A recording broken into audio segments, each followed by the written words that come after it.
बिस्मिल्लाहिर्रहमानिर्रहीम। अस्सलाम वालेकुम स्टूडेंट्स, मेरा नाम है समील्ला और आप देख रहे हैं मेरा यूट्यूब चैनल जहां पे मैं अपने लेक्चर पीएससी, एफएससी, एमएससी के लेक्चर जो है अपलोड करता हूं।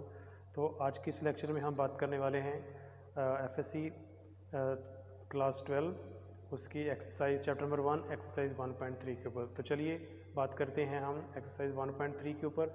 और इसमें जो मेन काम है वो बताना ये है कि व्हाट इज़ लिमिट और उसके कुछ प्रॉब्लम्स हैं। लिमिट का मतलब मैंने इससे पहले अपनी वीडियो में लिमिट के ऊपर लेक्चर बना चुका हूं और वो मेरे यूट्यूब चैनल के ऊपर वो अवेलेबल भी हैं। जिन स्टूडेंट्स ने वो लेक्चर नहीं देखे आप उनको ज़रूर देखिए ताकि आपको लिमिट का एक दफ़ा कॉन्सेप्ट जो है ना वो क्लियर हो सके।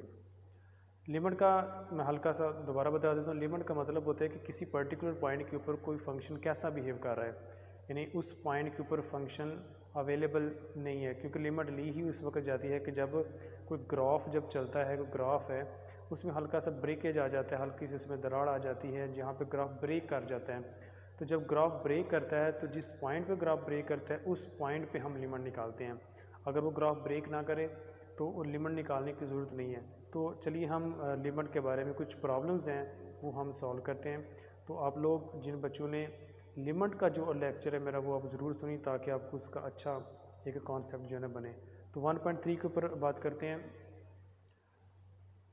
इवेल्यूएट ईच लिमिट, इवेल्यूएट करना है हमने लिमिट को यूजिंग थ्योरम।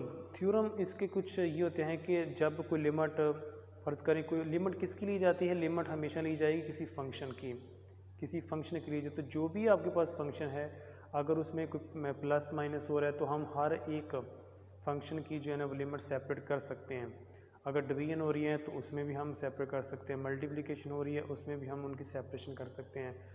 तो क्वेश्चन नंबर 1 है लिमिट एक्स अप्रोच कर रहा है 3 को। इस बात का आपने ये याद रखना है कि जब एक्स अप्रोच कर रहा है 3 को, इस बात का ये मतलब है कि एक्स जो है वो 3 की तरफ जा रहा है, लेकिन वो एग्जैक्टली 3 नहीं है, वो उसकी एग्जैक्ट वैल्यू नहीं। 3 के आसपास, 3 के आस पड़ोस में कोई वैल्यू हो सकती है लेकिन वो एग्जैक्ट 3 नहीं है। अगर एग्जैक्ट 3 उसकी वैल्यू नहीं है तो जो उसकी वैल्यू आएगी इस फंक्शन की, ये हमारे पास फंक्शन है, ये फंक्शन है, तो जो इस फंक्शन की वैल्यू आएगी वो भी एग्जैक्ट वैल्यू नहीं होगी, वो लिमिटिंग वैल्यू होगी।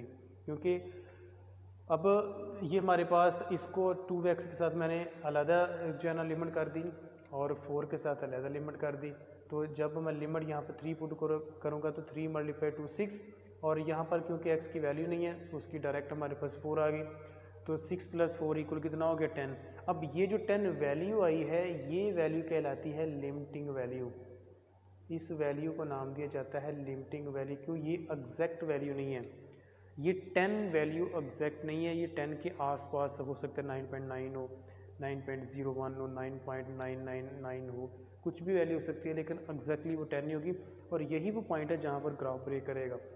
उसके बाद है क्वेश्चन नंबर 2। इसमें भी हर एक के साथ मैंने अलग अलग लिमिट ली। 3x के साथ अलग लिमिट ली, 2x के साथ अलग ली, 4 के साथ अलग लिमिट ली। तो जहाँ पर x है वहाँ पर उस लिमिट की जो वैल्यू है वो आप पुट करते जाएं तो हमारा जो सोल्यूशन आएगा वो 5 आएगा। और ये वैल्यू भी जो हमारे पास आई है इस वैल्यू का नाम दिया जाता है लिमिटिंग वैल्यू। ये एग्जैक्ट वैल्यू नहीं है, ये मैं बार बार आपको बता रहा हूँ। एग्जैक्ट वैल्यू अगर आएगी तो वो फिर लिमिट लेने की हमें ज़रूरत नहीं थी। क्वेश्चन नंबर 3 है लिमिट x² + x + 4। अब इसका सोल्यूशन ये है कि सिंपली हमें इसकी वैल्यू बस पुट करते जाएं। 3 का स्क्वायर + 3 + 4 कैलकुलेट करें तो हमारे पास जो इसकी वैल्यू आएगी वो प्लस। जब भी अंडर रूट को आप ओपन करें उसमें एक दफ़ा प्लस के साथ लिखेंगे, एक दफ़ा माइनस लिखेंगे, क्योंकि हमें अंदाज़ा नहीं है, हमें आइडिया नहीं है कि x की वैल्यू -4 है या +4 है। तो उस चीज़ से बचने के लिए या उस चीज़ को कवर अप करने के लिए हम दोनों वैल्यू यहाँ पर शो कर देते हैं कि हो सकता है उसकी प्लस की वैल्यू हो सकता है उसकी नेगेटिव वैल्यू हो, तो अंडर रूट के साथ हमारी ये वैल्यू आएगी।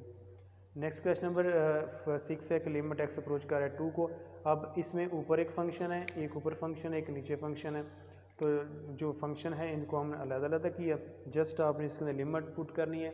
लिमिट पुट करेंगे तो हमारा इसके पास सोल्यूशन आ जाइए। तो कैलकुलेशन आप इजीली कर सकते हैं। इसके दो चार और पार्ट हैं वो आप खुद सॉल्व करेंगे। नेक्स्ट हमारा क्वेश्चन नंबर 2 है evaluate each limit by using algebraic method. अब अलजेब्रिक मेथड क्या होता है? एक चीज़ आपने याद रखनी है कि जब भी लिमिट आप अप्लाई करेंगे तो लिमिट आपने हमेशा जो इसकी फॉर्म है वो इनडिटर्मिनेंट फॉर्म की लिमिट ली जाती है। इनडिटर्मिनेंट फॉर्म क्या होती है? 7 इनडिटर्मिनेंट फॉर्म होती हैं, जिसमें 4 अलजेब्रिक होती हैं और 3 जो है ना वो एक्सपोनेंशियल फॉर्म होती है। ये भी मैं एक लेक्चर बनाया था जिसमें लिमिट के बारे में, इनडिटर्मिनेंट फॉर्म के बारे में बताया था, तो आप उस लेक्चर को भी ज़रूर देखिए कि इनडिटर्मिनेंट फॉर्म कौन सी होती हैं और इनडिटर्मिनेंट फॉर्म के साथ हम कैसे बिहेव करते हैं, यानी हमारा उनके साथ कैसा सोल्यूशन हम कैसे फाइंड कर सकते हैं या उनको सॉल्व करने की क्या टेक्निक होती है, वो आप ज़रूर लेक्चर देखिएगा। अब जब भी हम लिमिट यहाँ पर डायरेक्टली फ़र्ज़ करें, डायरेक्टली पुट करेंगे, ये एक इनडिटर्मिनेंट फॉर्म है। अब इनडिटर्मिनेंट फॉर्म कौन सी होती है? जैसे कि मैंने आपको पहले बताया कि 7 इनडिटर्मिनेंट फॉर्म है, उसमें से 4 अलजेब्रिक हैं। जैसा कि 0/0 एक इनडिटर्मिनेंट फॉर्म है, इन्फिनिटी माइनस इन्फिनिटी एक इनडिटर्मिनेंट फॉर्म है, ठीक है। इसके अलावा इन्फिनिटी ओवर इन्फिनिटी एक इनडिटर्मिनेंट फॉर्म है। तो इस तरीके से जो है ना 7 मैं कुछ आपको यहाँ बता रहा हूँ, बाकी जो डिटेल है इस इनडिटर्मिनेंट फॉर्म की आप मेरे उस लेक्चर में ज़रूर देखिएगा। अब इन्फिनिटी मल्टीप्लाई इन्फिनिटी भी एक इनडिटर्मिनेंट फॉर्म आएगी, या 0 मल्टीप्लाई इन्फिनिटी एक इनडिटर्मिनेंट फॉर्म है। तो ये सारी इनडिटर्मिनेंट फॉर्म है जो अलजेब्रिक जो है ना वो कह सकते हैं हम इनको। तो अब यहाँ पर अगर आप गौर करें तो ये एक इनडिटर्मिनेंट फॉर्म है कि 0/0 बन रहा है। कैसे 0/0? आप -1 पुट करके देखें तो नीचे क्या आ रहा है? 0। ऊपर भी कुछ यही बनेगा 0/0। तो जब भी 0/0 क्या है? कुछ भी नहीं है, एक इनडिटर्मिनेंट फॉर्म है। तो इस इनडिटर्मिनेंट फॉर्म को सॉल्व करने का मेथड ये है। अब इनडिटर्मिनेंट फॉर्म कैसे बनती है? जब इस तरह की कंडीशन आ जाए, 0/0 आ रहा हो, एक इनडिटर्मिनेंट फॉर्म है, इन्फिनिटी मल्टीप्लाई इन्फिनिटी आ रहा हो, इनडिटर्मिनेंट फॉर्म है, 0 मल्टीप्लाई इन्फिनिटी आ रहा हो, एक इनडिटर्मिनेंट फॉर्म है। तो जब इस तरह का क्वेश्चन में लिमिट में कुछ इस तरह का बिहेवियर आ जाए तो कभी भी उसमें डायरेक्टली लिमिट पुट नहीं करनी। उसको सॉल्व करने की टेक्निक ये है कि सबसे पहले आपको उनकी अगर फैक्टर बनाए तो फैक्टर बनाए, रैशनलाइज कर हो रहा है तो रैशनलाइज कर लें, या कोई इसमें जो चेंज आ रहा है जिससे इनडिटर्मिनेंट फॉर्म को हम रिमूव कर सकें तो वो काम पहले हमने करना है। जैसे कि यहाँ से मैंने x का लिया x² -1 ओवर x+1। अब इसको फर्दर हम लिख सकते हैं x -1 और x+1। अब ये इसके साथ कैंसिल हो गया तो हमारे पास ये कुछ फंक्शन बना। अब ये इनडिटर्मिनेंट फॉर्म नहीं है। अब ये इसको हम लिमिट पुट करेंगे तो हमारा आंसर कितना आएगा? इसका 2। ये 2 जो है ये वही बात है कि ये एक लिमिटिंग वैल्यू है, एग्जैक्ट वैल्यू नहीं है। नंबर 2, इसको भी हम चेक करते हैं। ये भी एक इनडिटर्मिनेंट फॉर्म है। कैसे? इधर 2 पुट करेंगे, 2 का क्यूब कितना हो गया? 8 - 8 क्या बन गया? 0। नीचे पुट करेंगे, ये आएगा 2 का स्क्वायर 4, 4 - 2 कितना हो गया? तो ये भी हमारे पास क्या आ गई? एक इनडिटर्मिनेंट फॉर्म आ गई। तो इस इनडिटर्मिनेंट फॉर्म को सॉल्व करने का मेथड ये है कि आप इसकी फैक्टराइजेशन पर कर लें।